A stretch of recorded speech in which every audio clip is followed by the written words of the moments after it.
El Comentario Podcast presenta un espacio realizado y dirigido por Agustín Sancho Cubero. Imagina por un instante un lugar que en otros tiempos fue un remanso de paz y sosiego. Visualiza calles empedradas que serpentean entre casonas de piedra robustas, balcones que asoman a la vida cotidiana con sus macetas cargadas de flores y patios interiores donde el aroma del romero y la hierbabuena inundaba el aire puro.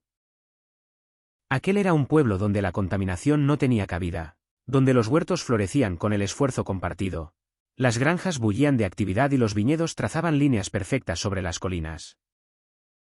Era el sitio idílico donde todos los vecinos se conocían por su nombre y por el mote que definía a sus ancestros, un rincón del mundo donde la confianza era ley, tanto que las puertas se dejaban abiertas al caer la noche sin temor alguno y los ancianos compartían historias y silencios en los bancos de madera mientras la risa de los niños jugaba a las escondidas entre las esquinas.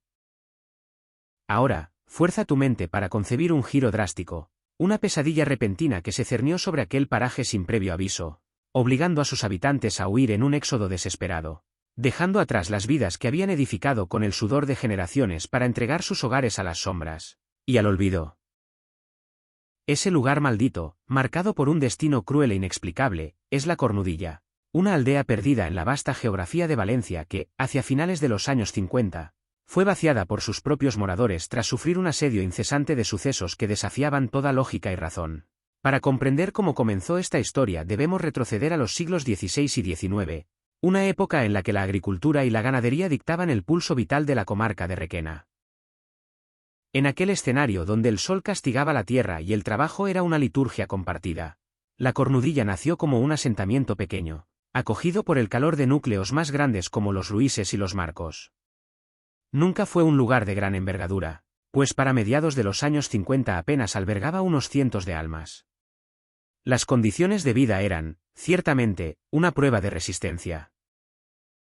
La región carecía de luz eléctrica, obligando a sus gentes a vivir al dictado de las velas o la penumbra perpetua, y el agua corriente era un lujo desconocido que obligaba a caminar kilómetros hasta el río, cargando baldes pesados bajo un sol inclemente para luego hervir el líquido con el fin de evitar las enfermedades. Las casas, construidas en piedra tosca, ofrecían refugio contra el invierno, pero escasas comodidades. Una chimenea central para el fuego, habitaciones de camas sencillas y ventanas de madera eran el único patrimonio de familias que entendían la existencia como una batalla diaria.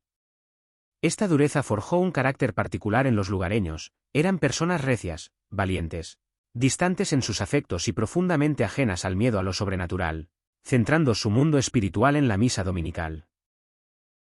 El asedio comenzó de forma silenciosa, casi imperceptible, en una noche en la que la soledad y la penumbra reinaban en una de las casonas más antiguas, habitada por un matrimonio de ancianos. Mientras el fuego de la chimenea proyectaba sombras danzantes sobre las paredes descascaradas y el único candil se consumía lentamente, el aire se llenó de un susurro incomprensible. Eran murmullos que no provenían de un punto específico, sino que parecían brotar de las mismas piedras de la construcción, una cacofonía de voces que decían palabras que nadie podía descifrar.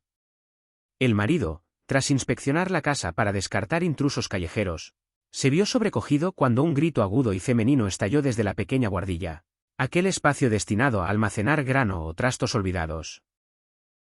Subió con dificultad, farol en mano, solo para encontrarse con el vacío, pero el terror ya se había instalado en sus corazones.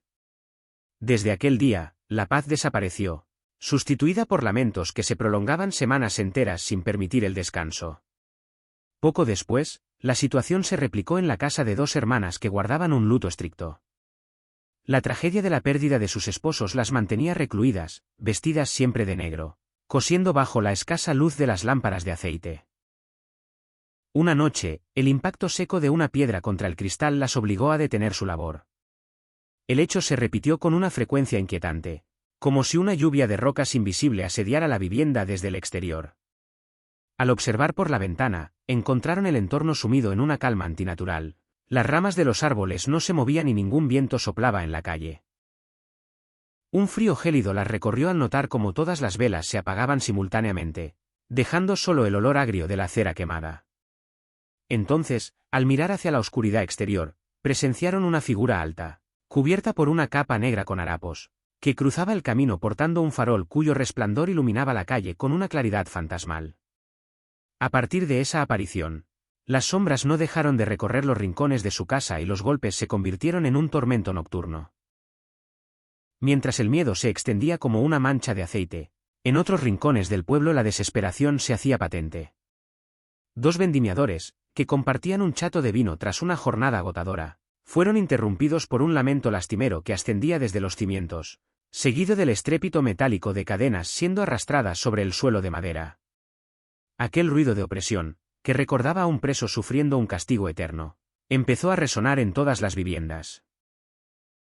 La incredulidad inicial de los vecinos dio paso a un terror compartido cuando, tras vencer su recelo a hablar de lo vivido, descubrieron que todos estaban siendo acosados por los mismos fenómenos inexplicables. Nadie, a pesar de su valentía tradicional, pudo sostener la entereza ante semejante despliegue de horror. Ante la imposibilidad de vivir en semejante estado de ansiedad, los vecinos solicitaron la ayuda del vicariato de Requena. Un sacerdote llegó días después, armado con agua bendita, un incensario y la fe como escudo.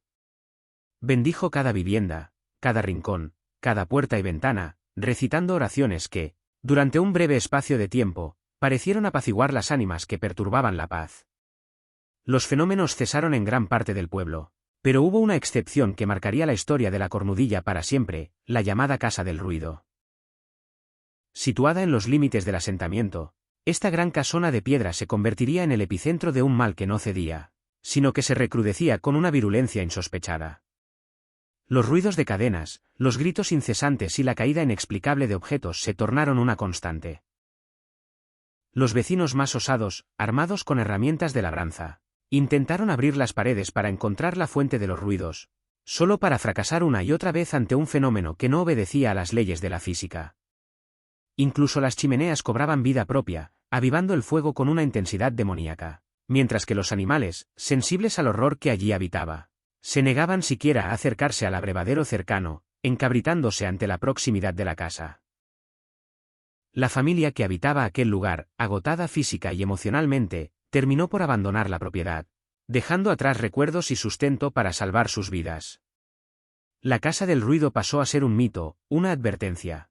Un lugar donde los valientes intentaban pasar una noche solo para huir despavoridos tras unas pocas horas de espanto. La historia del pueblo se convirtió en una espiral de abandono. Las familias, una tras otra, se trasladaron a las poblaciones vecinas de los Ruises y los Marcos, buscando la sencillez que el agua corriente y la luz eléctrica prometían, pero sobre todo, buscando la seguridad que ya no hallaban en aquel rincón maldito. Las casas fueron quedando vacías, las calles perdieron sus risas y la maleza comenzó a reclamar lo que era suyo, cubriendo los campos que antes daban fruto y transformando un hogar en un espectro de ruinas bajo el sol valenciano. Entre las teorías que intentan explicar lo sucedido, el dolor es un hilo conductor constante. Algunos hablan de una familia que habitó la Casa del Ruido y que, por una crueldad imperdonable de la época, ocultó a un niño con discapacidad en la buhardilla para protegerse de las habladurías. El encierro, el sufrimiento y la posterior muerte de aquel alma encadenada se consideran, para muchos, el origen de una maldición que terminó por impregnar todo el pueblo. Otros testigos, en cambio, recuerdan haber visto una luz cegadora que descendió del cielo una noche, abriendo paso a los sucesos de forma repentina, lo que ha llevado a algunos investigadores a vincular el caso con avistamientos extraños. La mezcla de leyenda, dolor humano y fenómenos sin nombre ha convertido a la Cornudilla en un referente del misterio. A día de hoy, quienes se atreven a explorar sus restos relatan experiencias que aún erizan la piel. Las grabaciones, psicofonías que susurran mensajes crípticos o carcajadas que estallan en el vacío, confirman que, aunque las paredes se derrumben, la historia de la Cornudilla persiste en la memoria colectiva, un eco de una tragedia que obligó a todo un pueblo a renunciar a su identidad por miedo a lo desconocido. Gracias por su atención, hasta la próxima edición del programa.